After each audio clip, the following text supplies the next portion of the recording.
सोचिए इस देश में अब क्या बात होगी।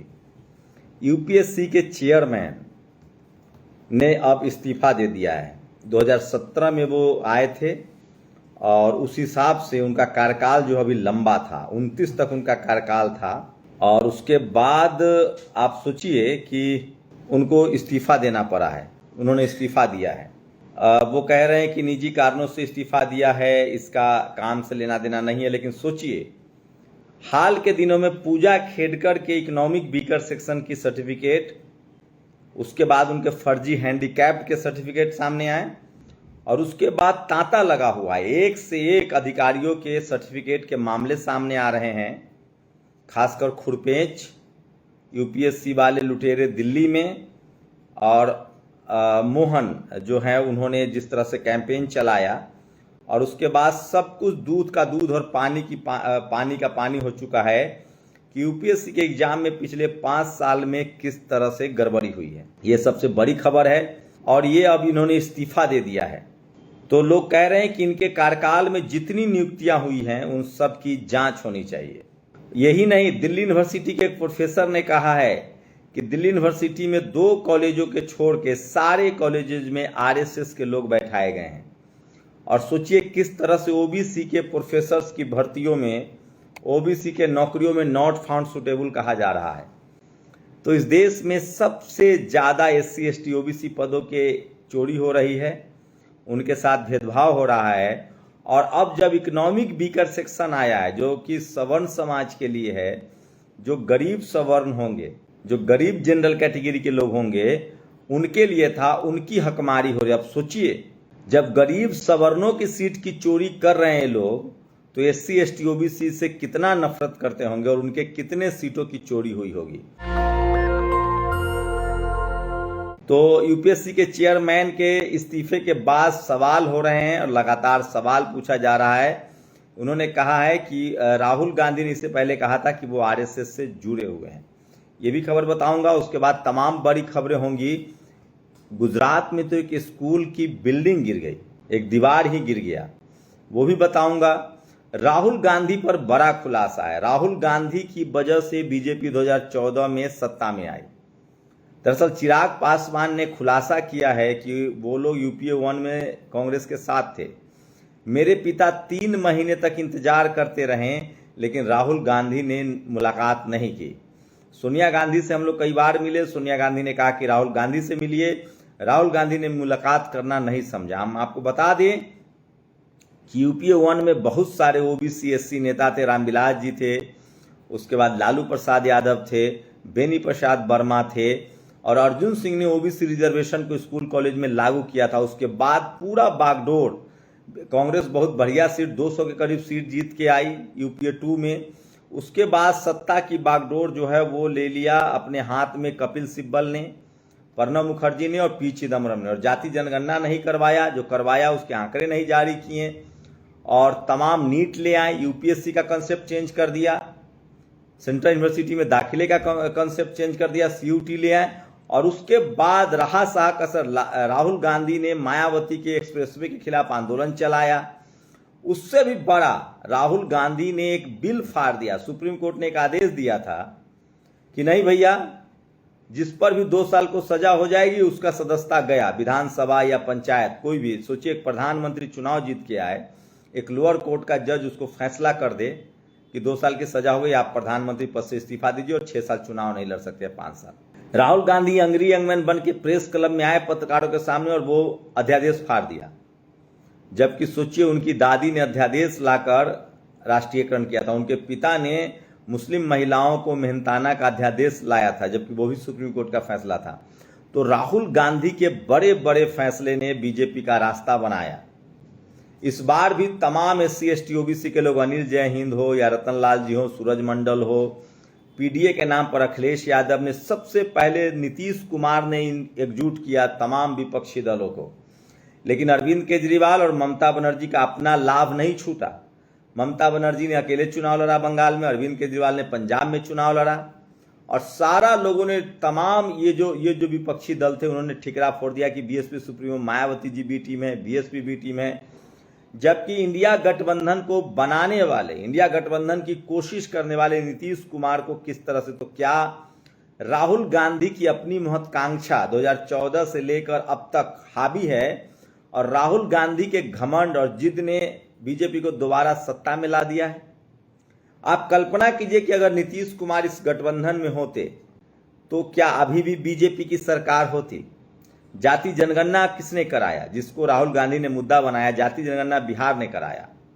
65% रिजर्वेशन का फिर बिल पास किया गया नीतीश जी की सरकार में। तो क्या राहुल गांधी जी ने अपनी महत्वाकांक्षा के लिए प्रधानमंत्री बनने के लालच में नीतीश कुमार को इग्नोर किया, क्योंकि वो संयोजक बनना चाहते थे, वो प्रधानमंत्री का उम्मीदवार बनना चाहते थे, और अगर वो होते तो आज बीजेपी सत्ता में नहीं होती। तो जो लोग बी टीम कहते हैं बीएसपी को, मैं शुरू से कह रहा हूं, तमाम कांग्रेस की और इस देश में तमाम सवर्ण नेताओं की राय होती है, सवर्ण पत्रकारों की तरह, कि सत्ता सवर्ण लीडरशिप वाली पार्टी में, उनको कोई दलित पिछड़ा पसंद नहीं आता है। ऐसा पहले भी हुआ है। सोचिए, जब इंदिरा गांधी के खिलाफ 77 में चुनाव हुआ इमरजेंसी के बाद, उस समय बीपी मंडल साहब प्रधानमंत्री बन सकते थे। जगजीवन बाबू को वोट मिला था और चौधरी चरण सिंह, 3 बड़े लोग थे जो प्रधानमंत्री बनने वाले थे, लेकिन तमाम कांग्रेस और विपक्ष के सवर्ण नेताओं ने बैठक की और मोरारजी देसाई को प्रधानमंत्री बना दिया गया, जबकि बाबू जगजीवन राम ने पार्टी से बगावत की थी। उसके बाद में चौधरी चरण सिंह बने और उनकी सरकार गिरा दी गई। दूसरा मौका आया गैर कांग्रेसी सरकार की 1992 में। उस समय भी शरद यादव या कोई और प्रधानमंत्री बनने वाला था, उस समय भी नहीं बनने दिया गया और सरकारें गिरा दी गई। तो ये सब चलता रहता है। खैर, आगे बढ़ता हूं तो ये सबसे बड़ा है, और ये चिराग पासवान ने कहा है, खुलासा किया है कि मेरे पिता 3 महीने तक इंतजार करते रहे और राहुल गांधी नहीं मिले, और इस वजह से हम लोग बीजेपी के साथ गठबंधन में गए, और शायद नीतीश कुमार को सम्मान नहीं मिला, इसलिए वो चले गए बीजेपी के साथ दोबारा। और नतीजा है कि आज बीजेपी है। तो बीजेपी को लाने के लिए बीएसपी नहीं, कांग्रेस जिम्मेदार है। कांग्रेस को लगता है कि बीजेपी जितना रहेगी, जितना अत्याचार करेगी, उतना लोग हमारे पास आएंगे। तो ये बड़ी खबर है जो बता रहा हूं। और सोचिए, जेएनयू में ये पोस्टर देखिए, जिस तरह से लिखा गया है, एससी भारत छोड़ो, जाति रविदास समाज को टारगेट किया गया, भारत छोड़ो, ब्राह्मण बनिया जिंदाबाद। ये जेएनयू की हॉस्टल में दीवारों पर लिखा गया है, और ये आज की सबसे बड़ी खबर है जो सोशल मीडिया पर वायरल है। और चेयरमैन सोनी, सोचिए 29 तक इनका कार्यकाल था, इन पर लोग लगातार लिख रहे हैं। और राजस्थान में ओबीसी कैंडिडेट की 5 साल उम्र घटा दी गई है, जो उम्र में छूट मिलती थी उसको बंद कर दिया गया है। तो ये भी बड़ी खबर है, ऐसी नौकरियां कम हैं। और क्रिकेट में भी चल रहा है। संजू सैमसन, जिन्होंने आखिरी मैच में 108 रन बनाया था साउथ अफ्रीका के खिलाफ, श्रीलंका की टीम में उनका चयन नहीं हुआ है, उनके जगह ऋषभ पंत का चयन हुआ है, सोचिए।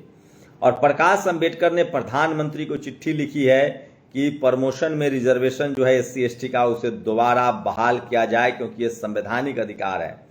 और यूपीएससी के अध्यक्ष मनोज सोनी, सोचिए, अपना कार्यकाल 5 साल पहले इस्तीफा दे दिए, बोला व्यक्तिगत कारणों से इस्तीफा दे रहा हूं। यूपीएससी स्कैम की खबरें, सोचिए इसी बीच यूपीएससी स्कैम की खबरें कितनी ज्यादा है वो आप सब जानते हैं। और सोचिए, एनटीए और यूजीसी की परीक्षा में धांधली, फिर यूपीएससी के सवालों के घेरे में, बिना भेदभाव, भ्रष्टाचार और धांधली के परीक्षा संपन्न करवाने की नजीर हुआ करता था यूपीएससी, लेकिन यूपीएससी में कितनी बड़ी गड़बड़ियां हुई हैं। और एक तरफ जहां मुस्लिम दुकानदारों के ठेले पर नाम लिखा जा रहा है, सोचिए भारत की सबसे बड़ी बीफ कंपनी अल कबीर का मालिक कौन है, पता कीजिए। तो ये सबसे बड़ी खबर है जो बता रहा हूं। और 2 अग्निवीर के जवानों ने खुदकुशी कर ली है, श्रीकांत चौधरी, निखिल डडवाल। इन दोनों की हम तस्वीरें नहीं दिखा सकते हैं। और योगी सरकार के खिलाफ बगावत लगातार हो रहा है। और सोनम किन्नर, जो एक मंत्री का दर्जा जिनको प्राप्त था, उनका नाम ही है सोनम किन्नर, उन्होंने इस्तीफा दे दिया और उन्होंने कहा कि भ्रष्टाचारी बहुत बढ़ गए हैं। और ये है असीमा गोयल, मैं फोटो नहीं दिखा सकता हूं। मैडम, आपके विरोध में आरोप लग रहा है कि आपने ईबीएस कोटा क्यों लगाया। देखिए 2017-18 में इन्होंने ईबीएस लगाया था, तब यूपीएससी ने इनकार कर दिया था कि ईबीएस के लायक नहीं, गलती है। उसके बाद फिर बाद में इन्होंने ईबीएस लगा के नौकरी कर ली। तो सोचिए, UPSC chairperson Manoj Soni quits 5 years before, 29 तक इनका कार्यक्रम था। और जिस तरह से ये समाजवादी पार्टी के सांसद गए हैं बॉम्बे, वो सोशल मीडिया पर लोग वायरल कर रहे हैं। और इस तस्वीर में मैं क्या बोलूँ, ये आस्था का सवाल है। सब लोग गए हैं और यूपीएससी स्कैम में सबसे ज़्यादा हेराफेरी ईवीएस और विकलांग सर्टिफिकेट के नाम पर हुआ है। और ये तस्वीरें देखिए, मैं तस्वीर नहीं दिखा सकता हूँ, गुजरात मॉडल है। गुजरात के बड़ोदरा में एक स्कूल की दीवार गिरने से आधा दर्जन बच्चों को चोट लगी। दीवार ही गिर गई, वही पहले फ्लोर से गिर गई नीचे। और हरिद्वार कांवड़ यात्रा के दौरान एक खबर है जहां लहसुन प्याज के छौंक लगने पर एक हिंदू समाज के होटल में ही प्रमोद कुमार के ढाबे में तोड़फोड़ कर दिया गया है। तो सोचिए, सबसे बड़े खबर है और मनोज सोनी छाया हुआ है। तमाम लोग सोशल मीडिया पर लिख रहे हैं और इसलिए मैं कह रहा हूं, नकली सर्टिफिकेट का सिस्टम एससी, एसटी, ओबीसी, विकलांग, ईवीएस वर्ग के अभ्यर्थियों को मिलने वाले मौकों पर चोट करता है। प्रियंका गांधी ने ट्वीट किया है। तो ये सब सोचिए किस तरह से जेएनयू में जाति सूचक शब्द लिखे जा रहे हैं। और इस देश में सबसे ज्यादा एससी, एसटी, ओबीसी के लोग ठेला खोमचा पर मजदूरी करके जीवन काटते हैं। सोचिए, कल उनकी जाति से तो कहीं नहीं प्रताड़ित की जाएगी। चलिए देखते हैं क्या होता है। तो ये सब। और वेंटिलेटर के लिए 3 जिलों में तक दौरा नहीं बचा पाया मासूम। लखनऊ की खबर, ये तस्वीरें वायरल है। कानपुर में एसडीएम बिल्हौर का दफ्तर है। बीजेपी विधायक आए तो एसडीएम साहब की कुर्सी पर बैठ गए। एक तस्वीर है, खबर बहुत अच्छी है और दर्दनाक ऐसी खबरें चलनी चाहिए, लेकिन हम हिंसा की वजह से वीडियो नहीं दिखा सकते हैं।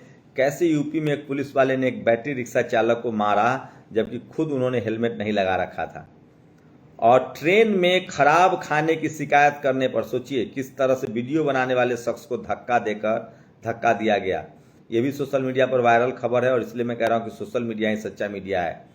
और यूपीएससी स्कैम के बाद सबसे बड़ी खबर है और जो मैं आपको दिखा रहा हूँ। तो योगी आदित्यनाथ के खिलाफ सोनम किन्नर ने इस्तीफा दे दिया है, ये बड़ी खबर है। और नीतीश, जयंत और चिराग पासवान ने विरोध किया है जिस तरह से यूपी में फैसले आए हैं। चंद्रशेखर आजाद सभी सीटों पर बायपोल का चुनाव लड़ेंगे, ये भी बड़ी खबर है जो सोशल मीडिया पर वायरल है। और इसलिए मैं कहता हूं कि सोशल मीडिया ही सच्चा मीडिया है, सोशल मीडिया ही बहुजन मीडिया है। तो आप लोग अपनी प्रतिक्रिया जरूर दीजिए, आपकी प्रतिक्रिया बहुत ज़रूरी है। और सोचिए किस तरह के हालात हैं इस देश में कि भारत निर्वाचन, अब देश के सबसे भरोसेमंद आयोग कौन सा है? भारत निर्वाचन आयोग, संघ लोक सेवा आयोग, राष्ट्रीय महिला आयोग, राष्ट्रीय अनुसूचित जाति आयोग, कर्मचारी चयन आयोग, राष्ट्रीय एजेंसी, राष्ट्रीय पिछड़ा वर्ग, सभी ईमानदार हैं। एक जगह एक ट्राइबल जो है वो, जैसे जो सीएजी है वहां से हैं। और इस देश में किस तरह से नीतीश के सीएम कुर्सी सुरक्षित, मोदी के हनुमान ने जेडीयू को सबसे बड़ी गुड न्यूज। तो चिराग पासवान ने कहा है कि किस तरह से राहुल गांधी ने उनके फादर से मुलाकात नहीं की। ये आसिमा गोयल जो हैं 2017-18 में इनको हिसाब मांगा गया था। तो यूपीएससी में स्कैम को लेकर जिस तरह से खबरें सोशल मीडिया पर छाई हुई है उसके बाद ये इस्तीफा है। जेएनयू में जाति सूचक शब्द लिखे जा रहे हैं, इसीलिए बीजेपी को इसका नुकसान उठाना पड़ता है। इस तरह के जो जातिवादी लोग हैं उन पर अगर कड़ी कार्रवाई नहीं होती है तो यकीन मानिए एससी, एसटी, ओबीसी के लोग और बीजेपी से दूर होंगे। और इसलिए मैं कह रहा हूं कि सोशल मीडिया ही सच्चा मीडिया है, सोशल मीडिया ही बहुजन मीडिया है। तो आज की सबसे बड़ी खबर है, क्या लगता है आप लोग को, यूपीएससी में जो ये चेयरमैन का इस्तीफा है, ये रूटीन इस्तीफा है या दबाव है?